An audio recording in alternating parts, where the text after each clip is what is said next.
Hey, 30-day free trial on covenanteyes.com right now.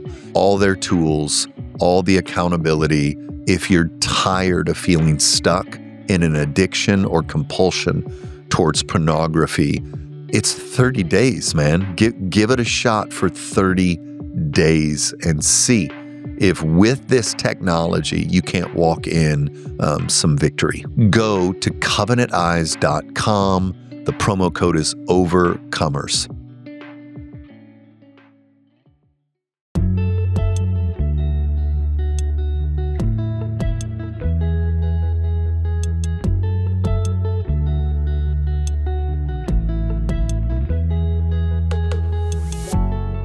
Hey, welcome back to this episode of The Overcomers. Here's what I want to talk about in this episode. I can feel the weight frequently of what the writer of Hebrews has written that says, I will be held accountable for the care of the people that God has put in my charge.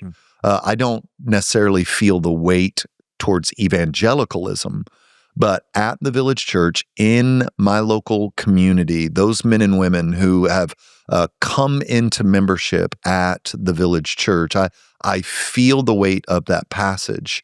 And so I want to talk about shepherding and care in this episode of The Overcomers. I want to talk about the complexities of it, the difficulties in it, and a robust commitment to it that I think every church has to have, or we're going to hurt people even when we don't mean to. And I'm not saying that because I read it in a book somewhere. I'm saying that because with a very good heart and very good intentions, we have caused harm.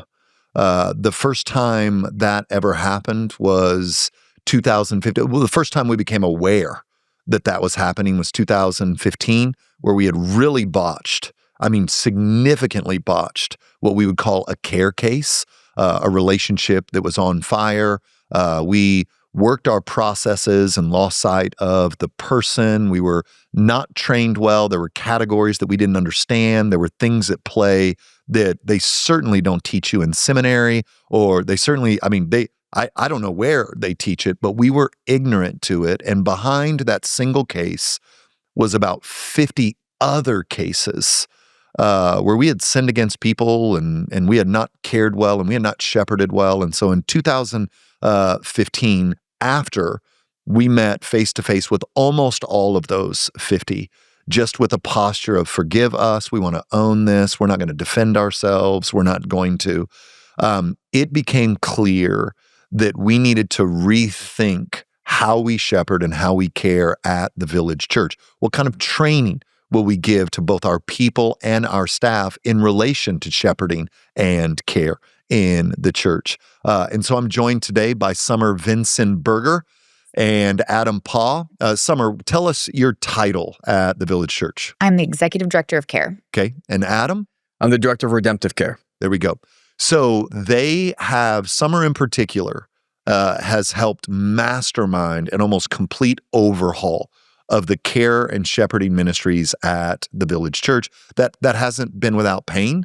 That hasn't been without all sorts of things that probably are for a different podcast, your own personal Overcomers podcast. Yeah. But it's been trying to get a church and maybe Christian people that don't have some of the language that we were trying to introduce for the good of people.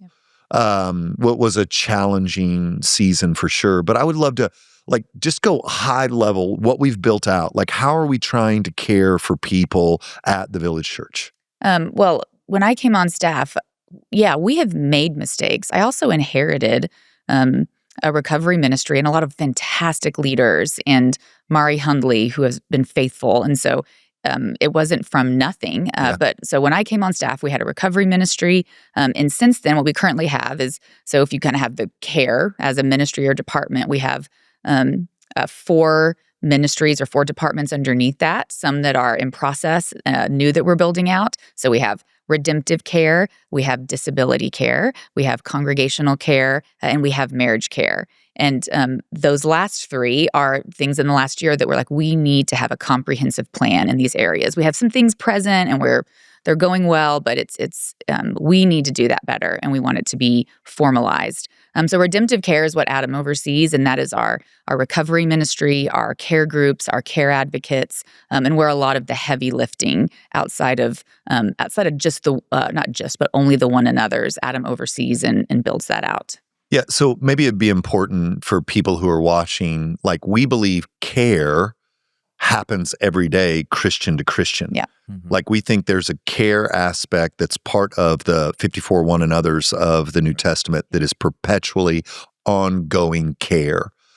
Redemptive care would be, if you think, and correct me, this is how I think about it, if just everyday care, brother to brother, sister to brother, sister to sister care, encouragement, edification in the Lord is like a 2-lane road where the speed limit is 50 miles an hour.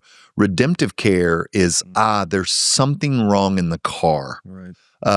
Either the transmission isn't firing right, I've got a flat tire. In this season, something's off where I need maybe a little bit more help, a little bit more shepherding than maybe everybody else on the road. So I've heard, like, I think Patterson called it like a tow truck at one point. And I think for some people, it's very much a tow truck. Car's not working at all. My experience in walking with people is usually life's okay. The transmission's not firing. The check engine light's on. It's still running, but hey, something's not right. Right.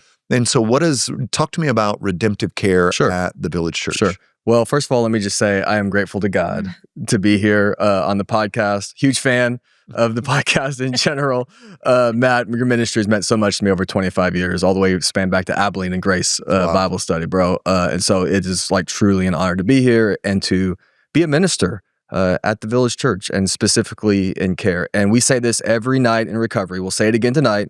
We thank God for the leaders of our church, our lead pastors, specifically Matt, Josh, and Nick, our eldership, the other ministry leaders who support us. Like, recovery takes facilities and takes children's ministry, it takes worship ministry, it takes all of us together. We have a church that supports care and recovery. Absolutely. So we thank God for that, and we never want to take that for granted.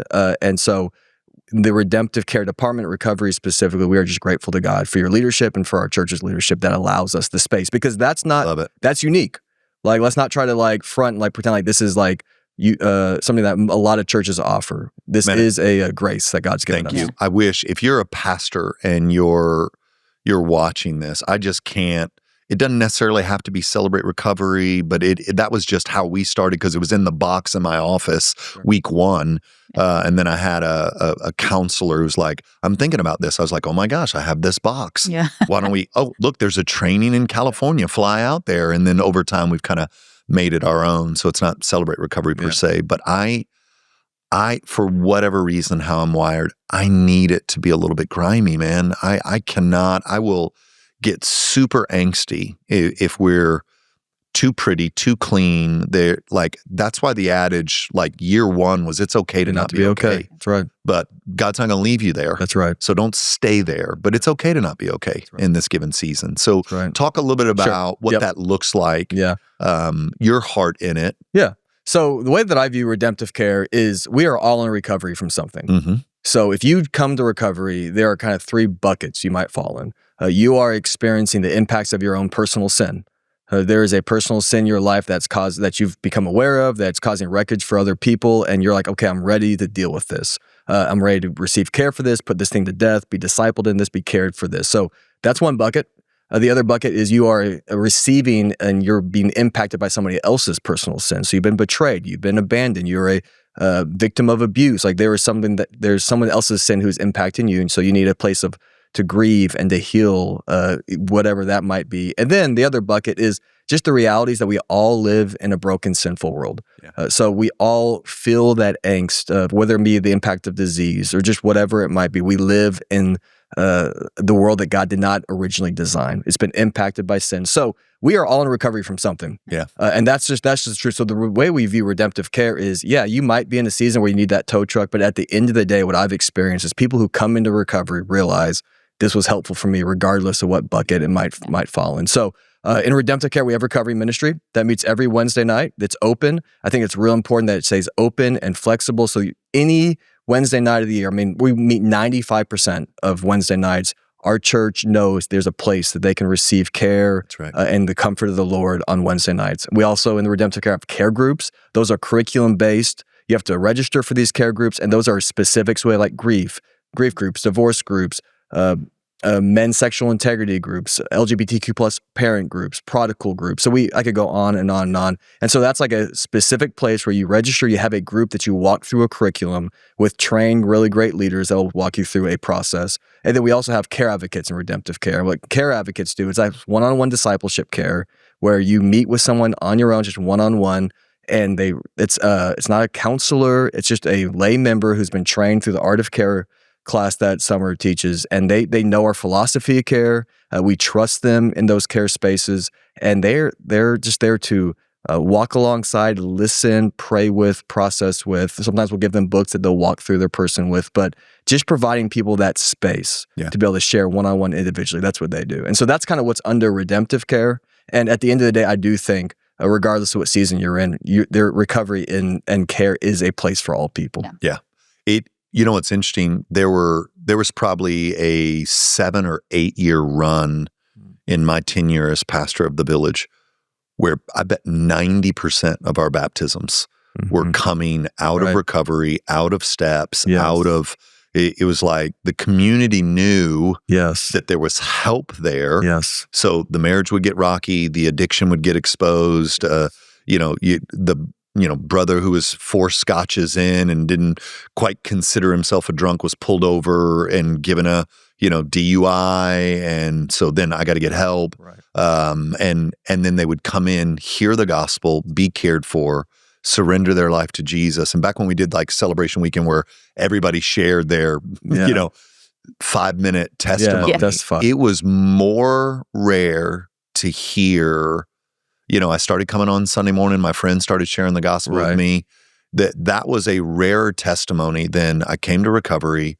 I heard the good news of Jesus. I was loved well, went through steps. I'm here to say Jesus is Lord. Yeah. And so that to me, for my 23 years here, that 8-year-ish run was like the front door of the church is not my preaching. It's this recovery ministry where the community knows there's help there when it hits the fan. Yeah, I think that's really important. What I always remember, so I'm a therapist by training, Adam's a social worker, so I had a practice before I came on staff, and I would always realize, you think the therapist office, we're the first place for people who are needing addictions or trauma recovery. I'm like the third stop when I was a therapist. The local church or local places of worship are still, you can be cynical about the church, they are still the primary places that people will go when their marriages are imploding, when they need help, when they need benevolence. And so that's why I came on staff, and I feel so passionate about care in the local church. So if like you're a pastor, if you're a stay-at-home mom volunteer and you're thinking, we don't need a care ministry. You don't have to have one maybe as robust as ours. But if you want to be a place, which I hope you do, where people go, where do I find hope and help? The local church. You're going to be the first stop. And so to invest in this in the way that works for your culture and your community, as someone who you think would be the first stop, a therapist who works with, I wasn't it. And it also costs money. And so churches, we can provide, we can fill a gap. Now, we're not going to do what therapists are doing, but we can fill that economic gap. I can't overstate that you will be the first stop. Yeah. So there's no question that we're in very much a therapeutic season in the West where this is personal opinion. All right. I haven't even shared it. We can fight on the podcast or off of it. It's up to you.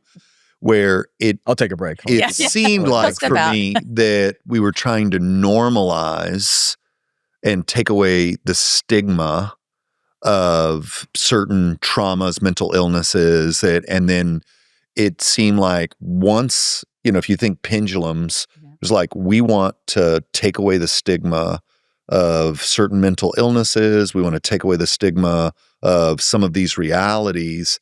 And then it swung now where it's like everybody I know is self-diagnosing themselves with some sort of therapeutic language that has a whole system behind it and a whole thought behind it. And I mean, I've heard it twice today.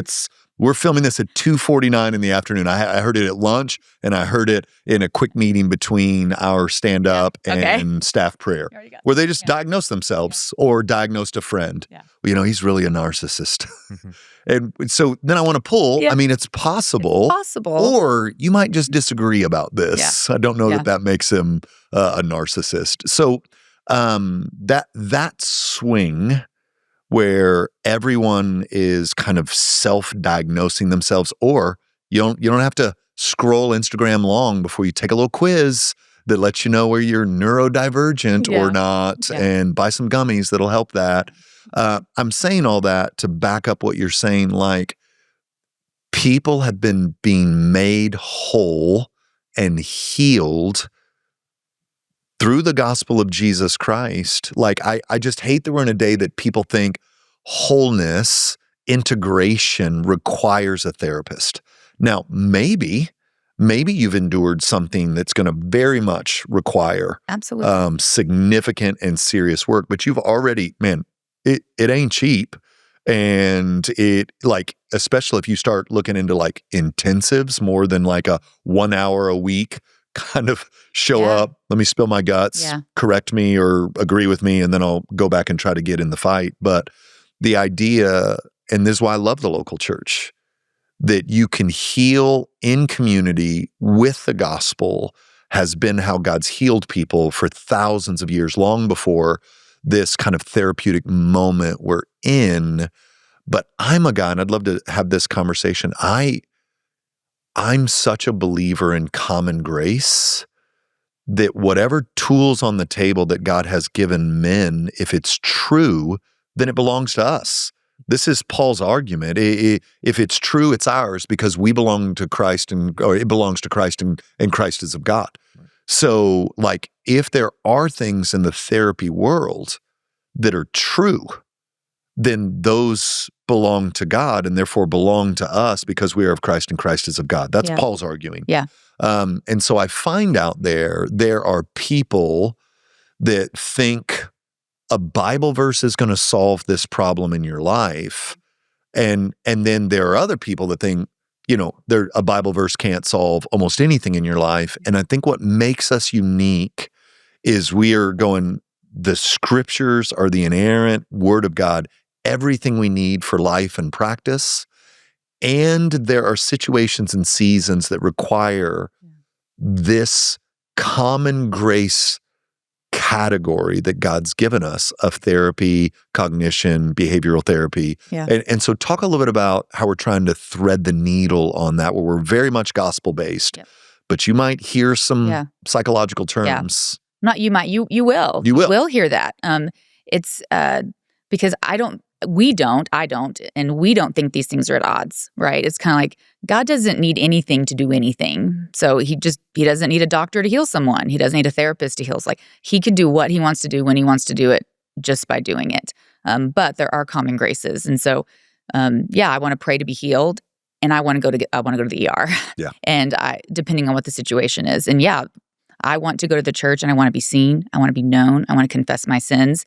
And my friends don't understand how the brain works, and I need some help with my trauma, and I'm going to go get that. So they're not at odds. We view them as these tools supplement and serve the gospel.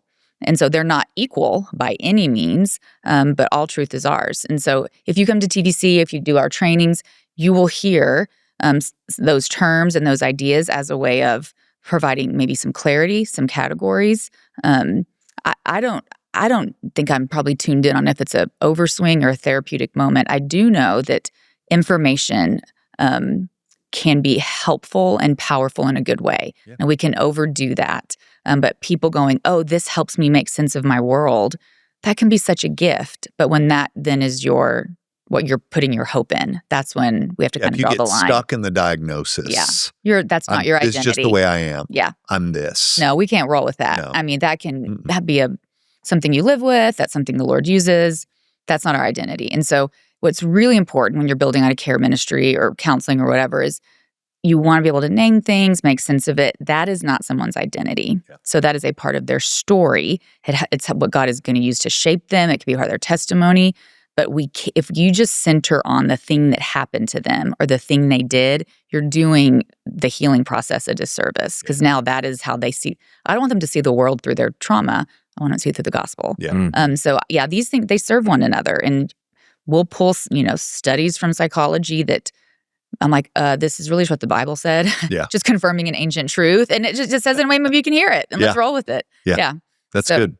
Yeah, real recovery, we talk about this almost every week, is not behavioral modification. Yeah. We want to go underneath the surface. We always show it like an iceberg. So the behavior above, and then the core values, what's happening underneath, the thoughts, the things that we're thinking about ourselves. That's what we want to deal with. So that, and ultimately, that is the only, gospel is the only thing that's going to provide healing there and safety and true identity. So we're always going to go, okay, let's get below the behavior and get down to the core issue, the core identity. So I was trained kind of through a clinical social work master's program with children and families, and it just never felt like in odds to me. Because what I would hear about cognitive behavioral therapy, I hear about these cognitive schemas, negative cognitive schemas and ants, automatic negative thoughts, and how these things impact our behavior. And I'm like, well, yeah, like what you think, every thought captive. Renew your mind. Like this is that's the word of God. You say that all the time. It's like psychology is just catching up with what the word of God is taught. Tonight we're going to talk about gratitude and the importance of gratitude in our lives and in the recovery process. So we're going to look at Paul. We're going to look at Paul's gratitude to the saints while he was in prison. So his circumstance that wasn't what drove his behavior. He still found the posture of gratitude to be able to thank people for being partners in the gospel, for showing him grace to visit him in prison. And we know a person who has gratitude, psychology has shown this, like those neurotransmitters fire, that dopamine fires, that serotonin fires. And so we're going to talk about gratitude through the example that Paul gives us. Yeah. And so that's just, we're not going to talk about it through, okay, we want to have the posture of gratitude so we can get our dopamine firing. Okay, that happens. We're going to talk about it through, let's follow Paul's example. This is what he did in hard times. This is what we do in hard times. This is clearly what the Christian life is like. This is clearly part of the recovery process. This is what the discipleship of a Christian looks like, is to be grateful in all seasons. Yeah. So I've never looked at those two as an odds, and that's how we teach and that's how we preach. If you're a parent, you know that the digital world that our kids are growing up in is wrought with specific dangers. Easily kind of the lead danger in that is pornography. It just seems to be everywhere. They don't even have to look for it. It will find them. And that's why, Covenant Eyes is one of kind of the lead sponsors of this podcast. I love their program. It doesn't just block images. Like the tools they use encourage accountability.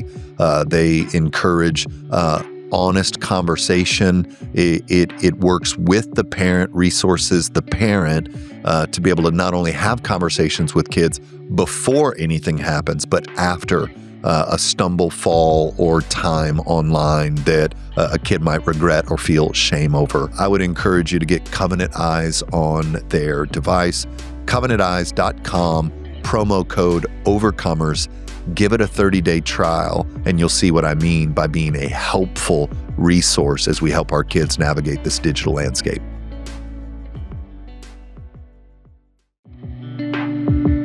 From the very first verse of the Bible to the last, there's a thread that holds it all together: grace. In Grace Beyond Salvation, pastor and teacher Dr. Kyle DeRoberts explores the depth of God's grace, not just as a way into faith, but as the foundation for every part of life. If you've ever felt weighed down by guilt, questioned God's goodness, or longed for a deeper connection with Him, this book is for you. Or maybe you just need a fresh look at something we too easily grow numb to: His grace. Grace Beyond Salvation is available now. You can find it at moodypublishers.com or wherever good books are sold. I'm constantly surprised by, maybe I'm not surprised, maybe that's the wrong word. Like, why is this such a problem? Right. Like, why are you, like, you don't treat medicine this way. Right.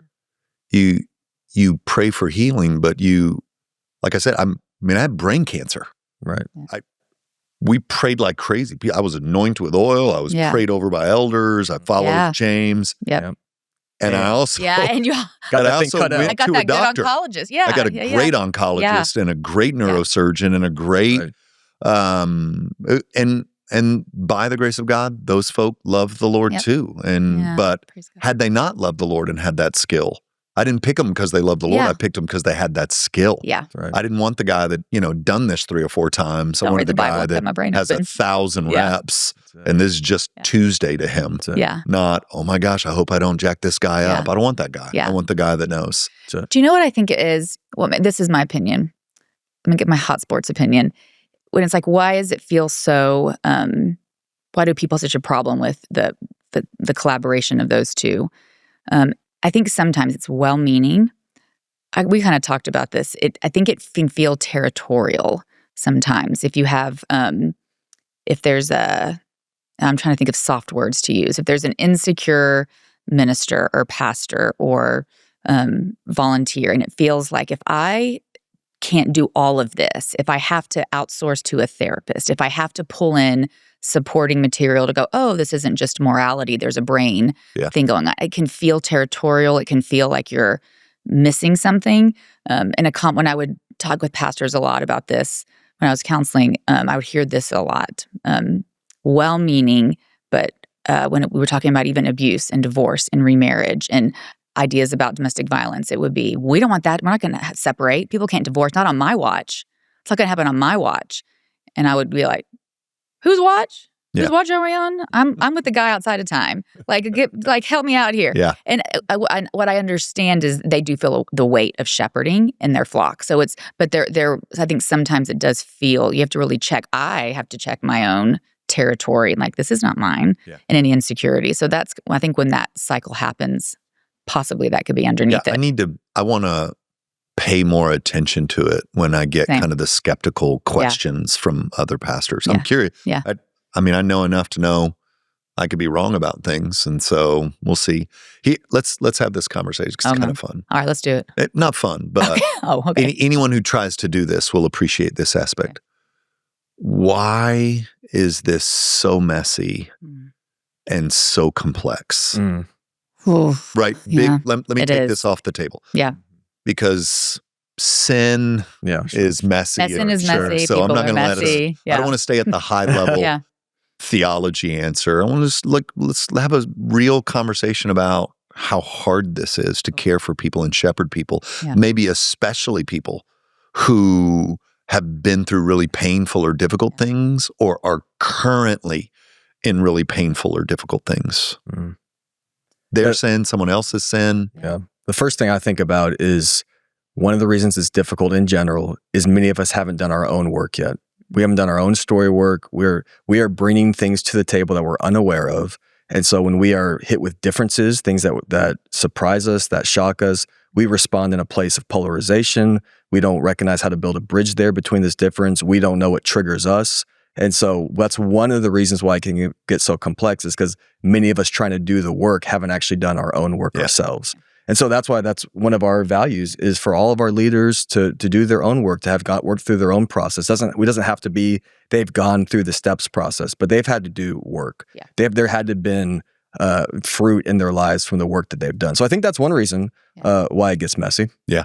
Certainly my own testimony would be, in the early years, I could feel certain things trigger things in me. Right. And I didn't know what to do with that. And so I would, what we call now, power up. Yeah. Which isn't really, my powering up isn't really becoming a bully or being but then I just kind of get real resolved about what I'm seeing and experiencing. And then, other possibilities vanish. Sure. And I mean, that's part of what Yeah. led to having to sit down with 50 people and say, I'm sorry. Yeah. So that's a good word. Yeah. Y'all want me to rattle off some? Yeah. And go fast? Here's why. But outside of sin, people are messy, all that stuff. Here's some real practical things. When you're working in the local church, man, you got a lot of cooks in the kitchen and you don't identify who's in charge. Yeah. And so that gets messy. That's good. Because then maybe on purpose, maybe unknowingly, you have triangulation, you'll have gossip. Someone thought they were running with it and then someone forgot. And it's kind of like, who's running this? Who's creating order? It sounds like, we want to have a trauma-informed care ministry. And you think that's like all these deep trainings. It's like, no, you have to answer your phone and return your emails. It is to create chaos is the opposite of care and trauma-informed. Yep. So having processes, having a lot of cooks in the kitchen. I think we also, it's hard, just how we work as humans, we put people in categories quickly, and it's hard to tolerate people being nuanced. It's a lot of mental and emotional work to see every person you encounter is layered, and it's either they're a monster, they're the hero, they're the victim, they're the perpetrator, and to continually week after week go, this is a person that is layered and nuanced. It's just a lot of work, and it's just easier to go, I don't like them, or they're doing this, and to categorize them and move on. So I think those are two of the reasons. And then I think, when you get outside of your scope as a church staff, you are going to create mess. And so just knowing this is what we are doing at our church. This is our competency. These are our boundaries. You can't do all things. And so if you don't know that and communicate that, you're going to harm people. So a lot of those were tactical things, but that is sometimes harder in a church world than like getting into people's stories. I mean, Go. Well, the other thing I was going to say is it takes time. Recovery, it takes time, and that's hard for us, especially in our culture. We want everything so quickly. We want a program in 12 weeks that's going to fix us. Yeah. And like it's just not that simple. So like I was walking with a brother just last week, and he betrayed his wife a year ago. And what I said to him a year ago was, don't let it surprise you that from a year from now, your wife's still going to struggle with that betrayal. Yeah. You're going to work through this recovery process. I know you. I believe in you. I think you're going to do it. She's still going to struggle with that betrayal a year from now because betrayal trauma is real and these things have impacts, and she'll be triggered by things she's not even know she's triggered by, but that gets confusing. So then that wife complains to a well-meaning elder or leader or group leader or whoever it might be about her husband, and they'll say something like, well, that was like a year ago and he has done all of these things. You need to work on your forgiveness. Are you stuck? Yeah, are you stuck? Are you stuck? Well-meaning. Yeah, it's well-meaning. No, it's great, helpful. but that's why it's complex, because it's like, man, it takes time. Recovery takes time. The healing process through trauma takes time, and we're not great at waiting, and we're not great sometimes at listening and going, oh, what is she really needing? What is he really needing right now? Yeah. It might not. She has gone through a forgiveness process. Shoot, she's still with him a year after the betrayal. What else? Yeah. What other evidence of forgiveness? Yeah, where's our bar? What's our bar? Yeah. Do you need, she's just, this takes time. Yeah. And I think we struggle with that. And then, that's one of the reasons why it feels complex when it's really pretty simple. It takes time. We have to be patient with it, but that's hard for us. Yeah. Now, I would say, especially if you're a pastor or ministry leader and you're listening to this, like if you feel out of your depth, you probably are. And I would encourage you to take advantage of subject matter experts on that field. I think in regards to domestic violence, sexual abuse, those kinds of things, that there are people that are, they're coming in with a ton more knowledge and training about all the aspects of what happens in that space versus what you might feel is, I'm not even sure if this is the right advice. Like one of the things as we started doing training is I just remember being heartbroken at how many women I actually put in harm's way by trying to stand up for them, where I would confront a husband with the word of God. Right. Well, he's going back home. Yeah. And so I needed some help, well-meaning, knew the word, tried to bring the word to bear on a stubborn, violent man. Yeah. And I am unaware of where that actually led to violence. But in the training, when we were learning that, I was like, oh my gosh, I've done that 20 times. Yeah.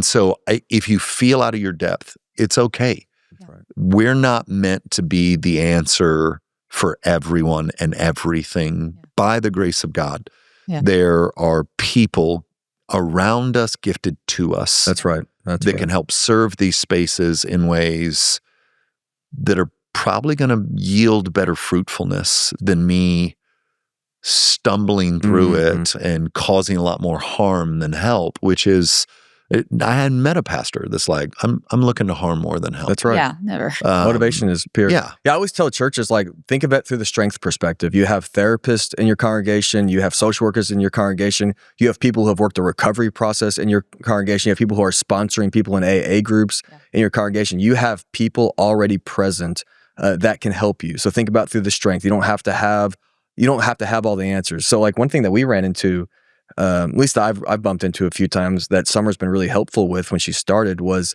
not all marriages that are on fire need marriage care. So actually what they need is one of the spouses has an addiction. They need to deal with that addiction before we just throw them into a marriage group. And so I think oftentimes if you're just not thinking through that lens, you're like, oh, this marriage is on fire. Go to re-engage, go to a marriage group. Instead of going, wait, maybe there's abuse dynamics happening, maybe there's addiction happening, and there needs to be individual care first before we move into marriage care. And that's what experts and people in your congregation can help you think through. You know, Lindsay Inningenberg, who was on the Overcomer season 1, she said this on the podcast, and it's been a few years now, I still can't.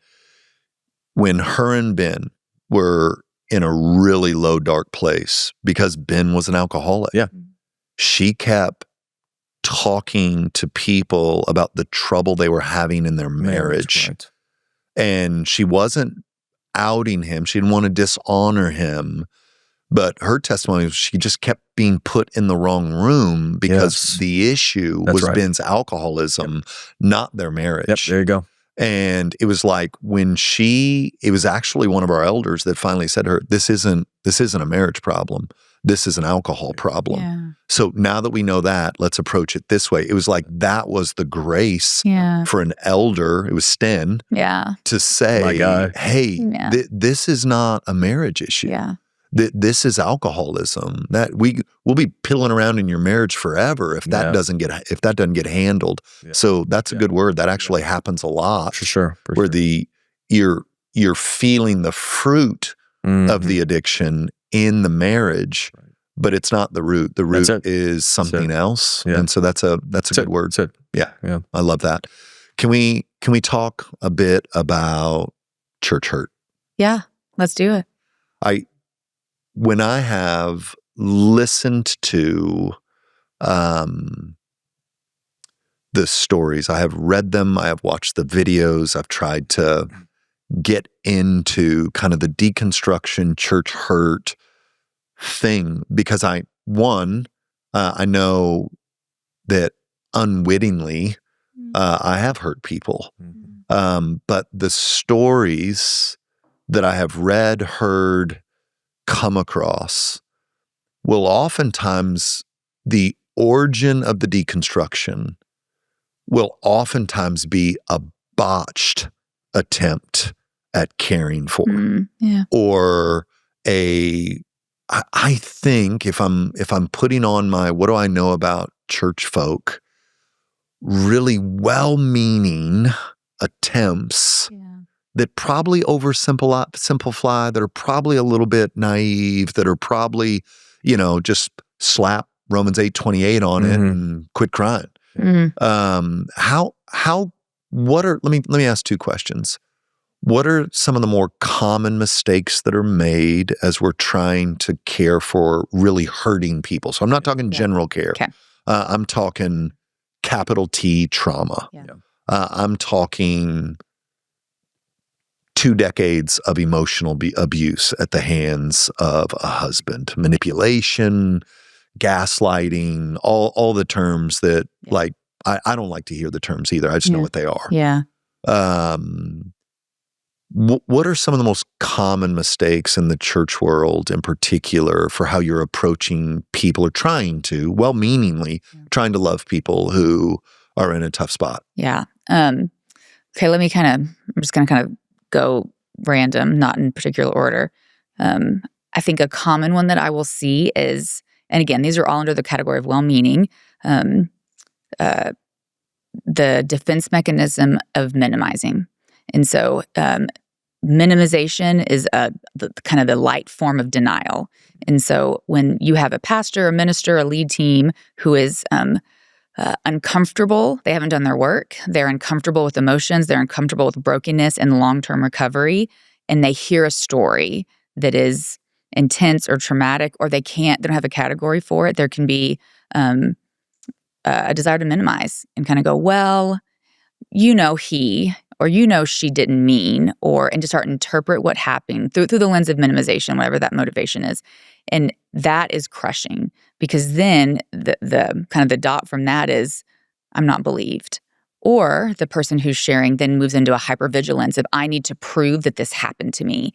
And then they kind of are operating out of that someone believed me trauma, recreating that. And so it starts with, well, was it really that bad? Or I haven't known him to act like that. Or, life was hard for me as a kid too. And I'm being super general and high level, but I think that is, it starts small, but then people will learn, oh, I'm not believed here. I can't tell my story here. And when you feel like church is no longer a place or isn't a place you can just be you, that's when people leave and find other places of belonging with false stories. So I would say that would be the first one. I have others, but I want to give you a chance to jump in. I said it's kind of as a subpoint in here, but believing people.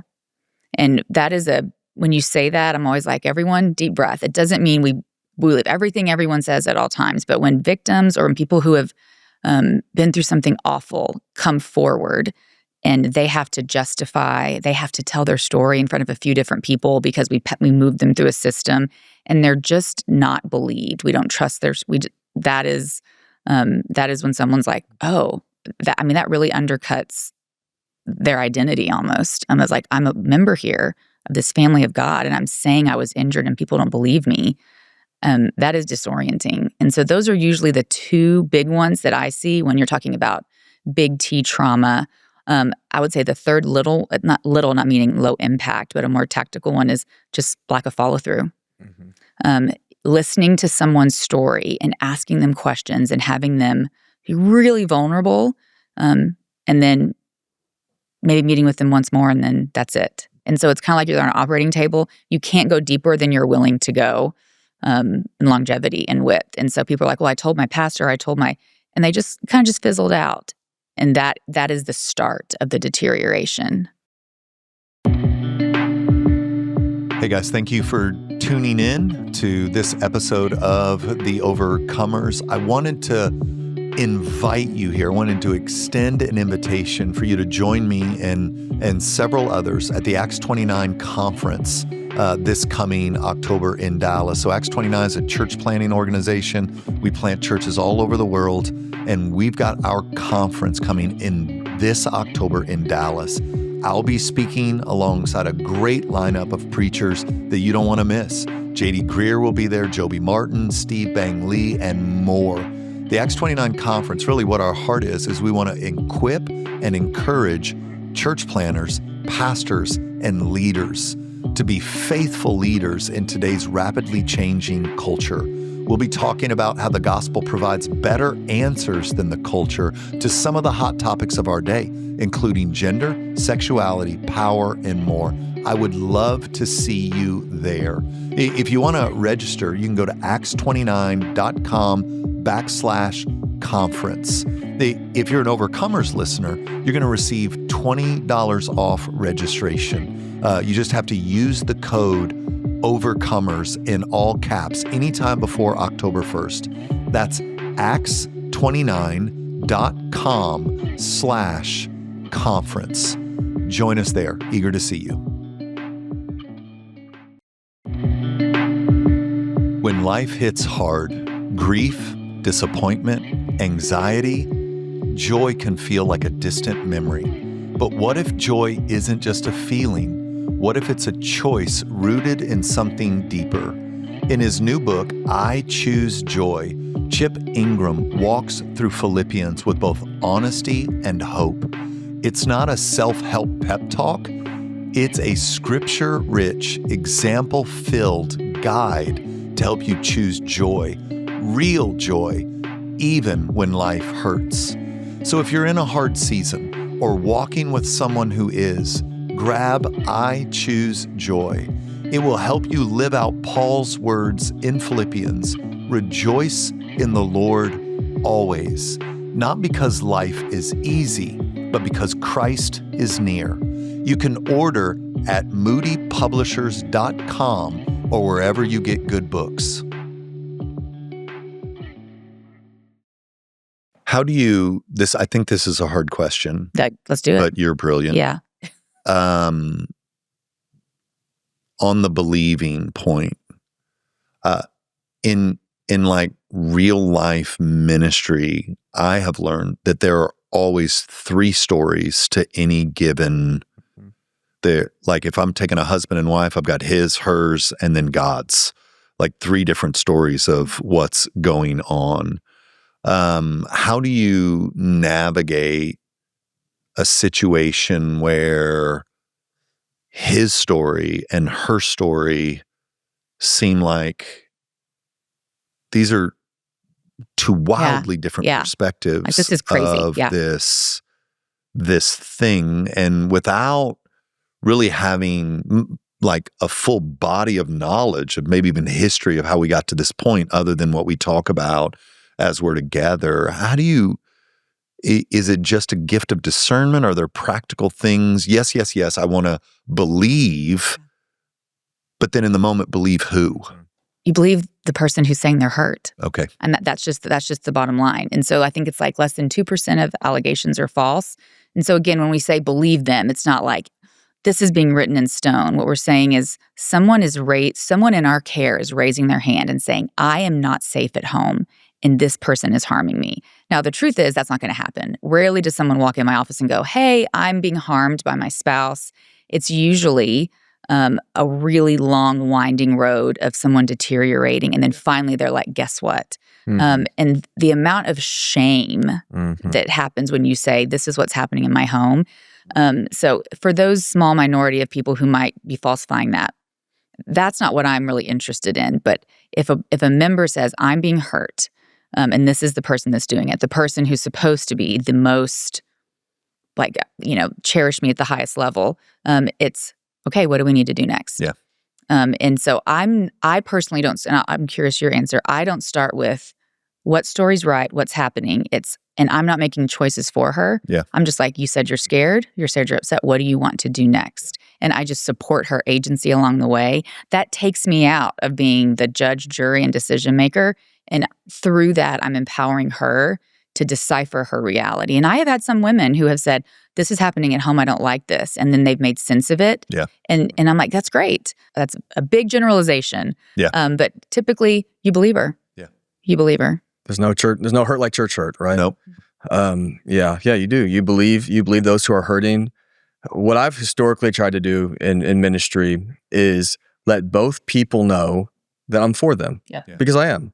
I'm for both. I don't pretend to be in the house with them and know all things about the dynamics that they're dealing with. But yeah, if you're hurting, I want to listen to you, I want to be empathetic to you, and I want to believe you knowing that that's real. Like you are hurting, you feel unsafe, but I'm for both people and I want to point both people to Jesus. Yeah. I think I remember my first question you guys asked me when hiring me. It was something around what verse would drive the care and recovery ministry at TVC, and I immediately thought of John 10:10, like the thief comes to steal, kill, and destroy, but Jesus came to bring us like life and an abundance of life. So I'm pointing people to the Good Shepherd. Yeah, I'm pointing both people to the Good Shepherd. Say, hey, there's an abundance. There's a life you're not experiencing right now, and I want to help you jump on that pathway. And so, in the moment, I'm not so concerned about going, okay, I got to figure out who exactly is telling the truth and what exactly is true. I'm like, okay, you're hurting. I want to put you in the pathway of healing with the Good Shepherd. Yeah. I'm seeing what you're saying and your pain, and I want to put you on that pathway. And then again, it takes time. And then the follow-up is where a lot of the hurt comes from. That's why Ephesians 4 is the way that we have to set up our ministry, where we equip the saints for the work of ministry so that there can be unity and there can be maturity within the body. And that's how we're trying to set it up, because I have found that's where a lot of church hurt happens, where it's like someone comes to you and they're wanting you, minister, pastor, to be that primary care person for them. And it's not sustainable. Yeah.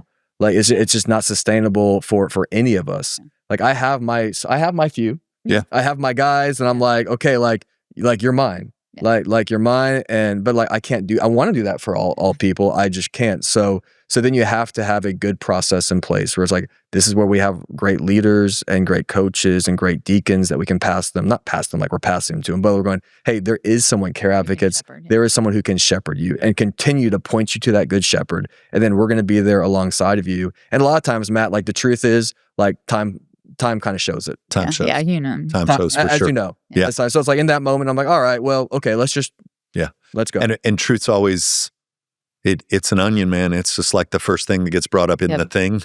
Never. And so we'll know in time, but that's a good word. Yeah, but I do want to say the last thing.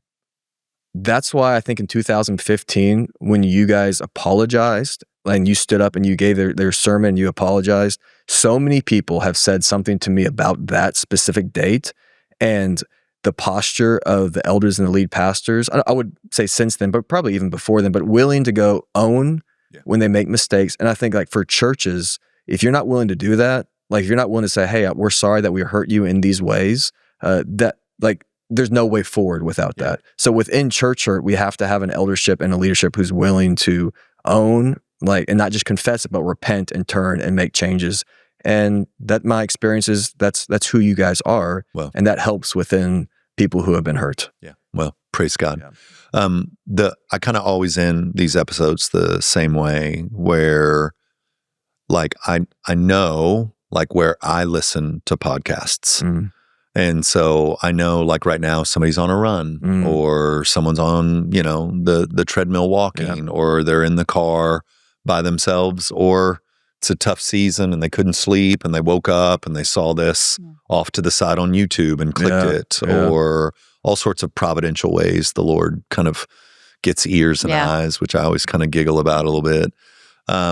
So to the person who's listening, and I'll kind of create that, they're either someone who is in need of care right now, or they're someone who has authority and leadership position that could move the needle of care at their local church. Yeah.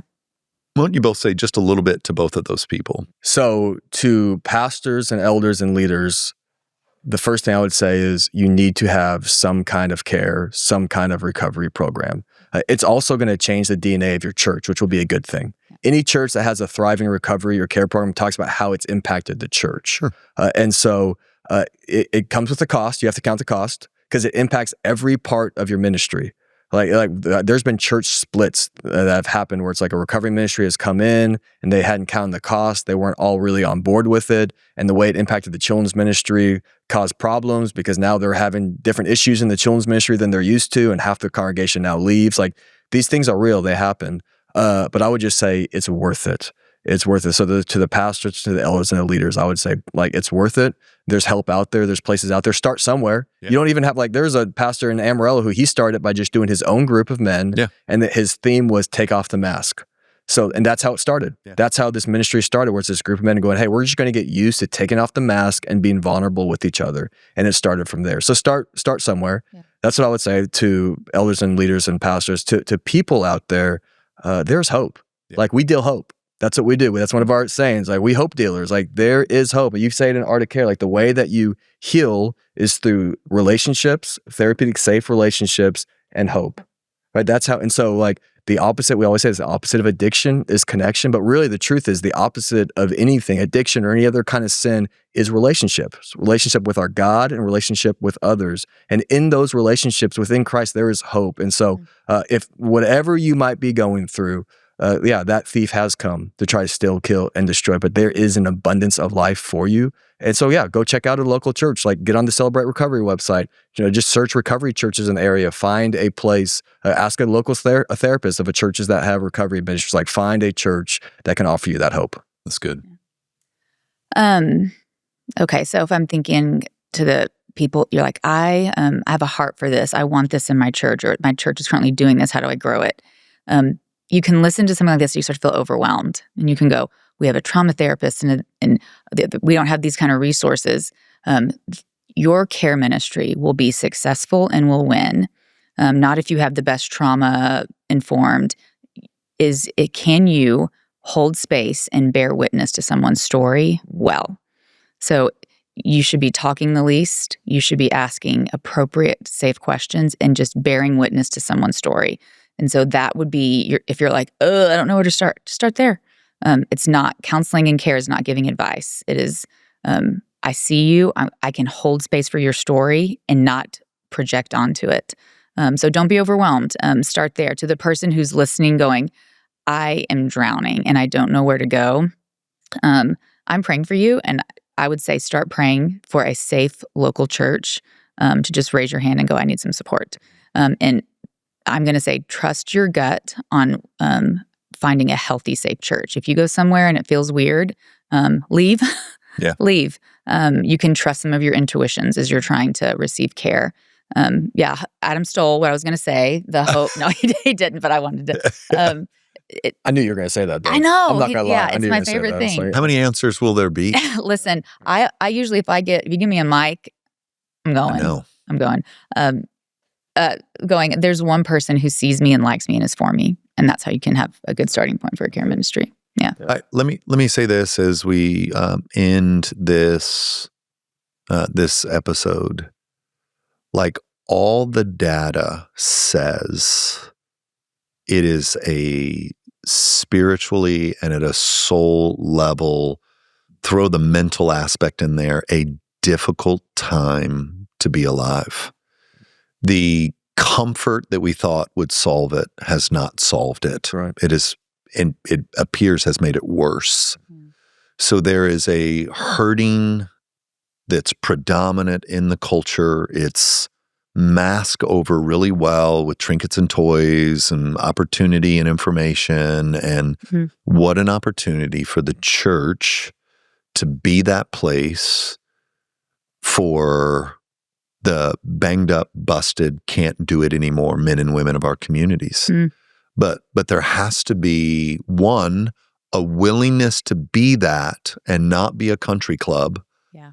There has to be, I mean, this is what the book says. The book says if you don't have any oxen, you don't have to worry about poop in the stalls. Yeah. That's my own version. That's the Matt Chandler version.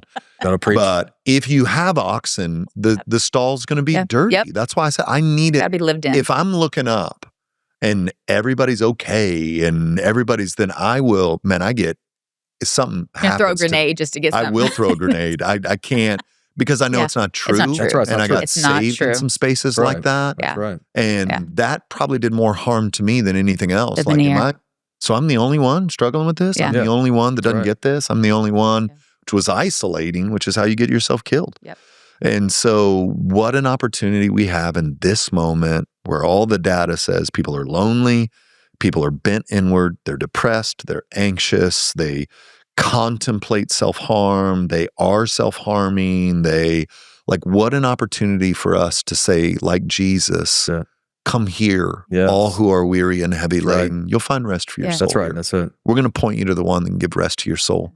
And so whether you're just at a church or you lead in a church or you're weary yourself, hear the good news, the hope that Christ, there's nothing in your life Jesus wants distance from. That's right. Maybe especially that thing you would like distance from concerning him. And so he's so generous and kind that way. So thanks for listening to this episode of The Overcomers. We'll see you next time. God bless. Peace. Thanks, guys.